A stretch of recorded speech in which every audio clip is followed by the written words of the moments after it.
At 6:15 on the morning of November 7, 1942, Corporal Thomas Lions pressed his face into the wet, sour-smelling mud of Guadalcanal's jungle floor and forced himself to breathe so slowly that even the insects might not hear him, listening as his squad leader, Staff Sergeant Robert Chun, bled out 15 feet away after a single sharp crack from an unseen rifle had ended his life. Another death added to the quiet arithmetic of a campaign where Marines were not being cut down by massed charges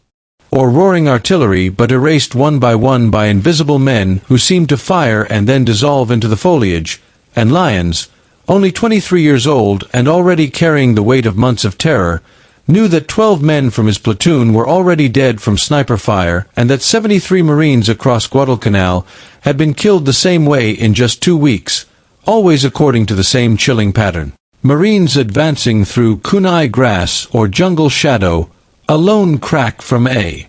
Japanese Arisaka rifle, a body collapsing, then absolute silence, no follow-up shots, no movement, no muzzle flash, nothing to fight back against. Yet in the 12 seconds between Chun's collapse and the moment Lions finally mastered his own breathing, something fundamental had shifted in his understanding of what hunted them, because the sniper had not vanished at all, and could not vanish. And as Lions lay still with his M1903 Springfield cradled in the mud and his eyes burning from sweat and grit, he stopped thinking like a hunted man and began thinking like a woodsman, scanning not for motion but for form, because Guadalcanal had taught the Marines that the jungle was not merely a place but a weapon, a living maze of palm fronds, vines, mahogany trunks, and layered shadows where Japanese snipers had turned patience into lethality, operating at distances of 50 or 100 yards rather than the long, clean ranges favored by American doctrine, close enough to hear Marines speak and breathe, and, most unnerving of all, refusing to displace after firing, a behavior that contradicted every sniper manual and left behind positions that Marine patrols sometimes found days later, empty except for something strange. Ropes, straps, canvas webbing tied to branches and trunks, evidence that these men had not merely climbed trees but had bound themselves into the canopy. A clue that Lieutenant Colonel Samuel Griffith, the 1st Marine Division's operations officer, had begun piecing together through interviews with dozens of survivors who all reported the same uncanny stillness after a shot, as if the jungle itself had frozen, and Colonel Merritt Edson of the Marine Raiders had echoed the observation in his own after-action reports, noting the unusual patience of enemy snipers who remained in position for extended periods even as Marines passed directly beneath them. A phrase that gnawed at Griffith because it implied endurance measured in hours rather than minutes, endurance that Australian Coast Watcher reports confirmed by describing Japanese sniper training in the Solomons that emphasized all-day vigils in the canopy, 12, 14, even 16 hours aloft, an ordeal that would have risked unconsciousness and death from a fall unless the sniper secured himself in place, transforming a safety measure into a fatal constraint. A pattern waiting to be exploited by someone who understood trees, and Thomas Lions did, because he had grown up in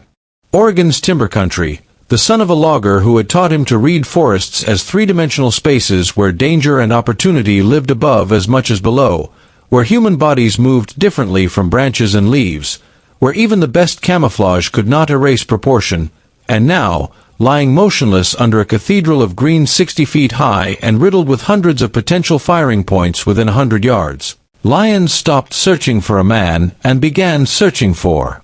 geometry, for the unmistakable ratios of the human form. Head atop, shoulders roughly 2 heads wide, a torso about 7 heads tall, limbs extending in ways that no branch ever truly did, systematically sweeping the canopy from left to right and top to bottom as if dividing the jungle into invisible grids, ignoring the urge to flinch at every shadow and instead letting his eye settle on symmetry where nature favored chaos, verticality where the jungle sprawled horizontally, until 45 degrees to his right and nearly 60 feet up in the fork of a mahogany tree he saw it, a dark mass too regular, too upright to be foliage, and as his focus sharpened the shape resolved into shoulders, a head slightly forward, a rifle aligned downward, legs cinched tight to the trunk with straps, the Japanese sniper still exactly where he had been when he killed Chun, still waiting for another Marine to rise or run, unaware that his greatest strength, his refusal to move, had become his vulnerability, because the sniper was looking down at the forest floor while Lions was looking up with deliberate intent, and slowly, so slowly that even the leaves did not stir, Lions raised his Springfield, calculating the short range despite the elevation, settling the iron sights on the dark form, controlling his breath as his father had taught him when felling timber, squeezing the trigger midway through an exhale. And when the rifle cracked, the canopy shuddered and something fell, not the body but the Arisaka rifle itself, clattering through fronds and vines before striking the ground, while the sniper's corpse remained bound to the tree, dead yet upright, a grotesque testament to the tactic that had made him lethal and immobile at once. And as Lions called out the position and other Marines cautiously emerged from cover to confirm the kill, Corporal James Russell climbed the tree and found exactly what the theory predicted. Canvas webbing looped around the torso, straps cinching legs to trunk, standard-issue equipment repurposed to hold a man in place for hours, a half-empty canteen beside him, rice in his pouch, camouflage netting and face paint expertly blending color but unable to disguise form. Proof that the sniper had prepared for a long vigil and had no intention of retreating, and when Lions explained what he had seen and how he had seen it, Russell immediately grasped the implications, because this meant Japanese snipers were not phantoms but fixed threats, prisoners of their own patience, and that same afternoon Lieutenant Colonel Griffith interrogated Lions in detail, drawing out every element of the observation. The way he searched for proportion instead of motion, the grid pattern he used, the focus on tree forks and load-bearing branches, the recognition that once a Japanese sniper fired he remained in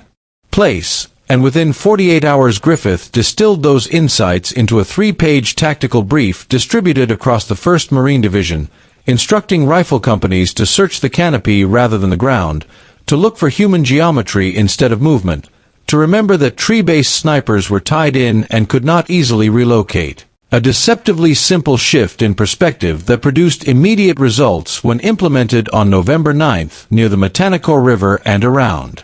Henderson Field, where Marines who might previously have frozen or hunkered down instead scanned upward with purpose, identifying and killing multiple snipers within minutes of contact, each one found tied into a tree between 50 and 70 feet high, each one neutralized before he could claim more lives, and as these reports accumulated the pattern became undeniable, reflected even in captured Japanese intelligence documents that lamented rising sniper casualties and urged changes that proved difficult to implement because Japanese doctrine had been built around endurance and immobility, and abandoning ropes meant accepting deadly falls while adopting 2-man teams or looser tethers introduced new risks and came too late to alter the strategic trajectory of a war increasingly dominated by American air, naval, and industrial power, but tactically the impact was profound, with Marine sniper casualties on Guadalcanal dropping by more than 70% within 2 months, a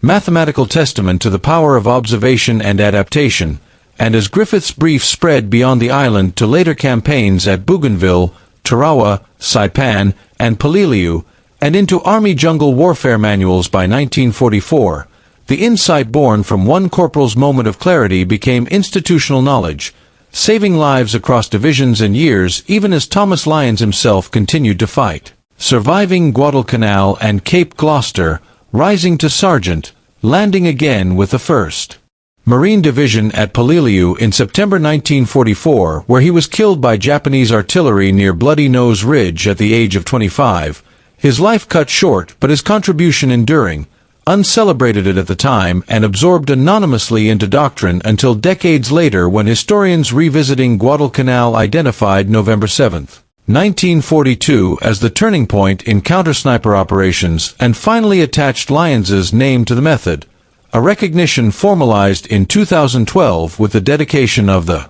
Lions Combat Skill Center at Camp Pendleton, where Marine Scout snipers still learn that technology may change but principles endure, that human bodies have proportions nature does not replicate, that immobility creates patterns, and that survival often hinges on the ability to see what others overlook. A lesson rooted in a muddy jungle morning when a logger's son from Oregon looked up instead of down and transformed an invisible enemy into a solvable problem. A single insight rippling through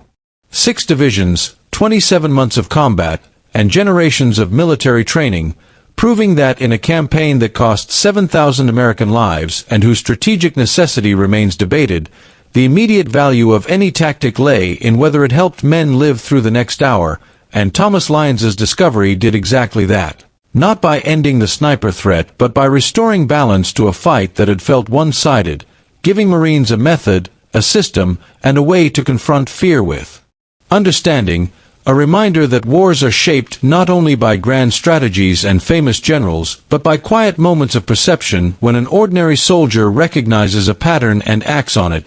altering the lives of countless others who will never know his name but will benefit from what he saw in the trees of Guadalcanal.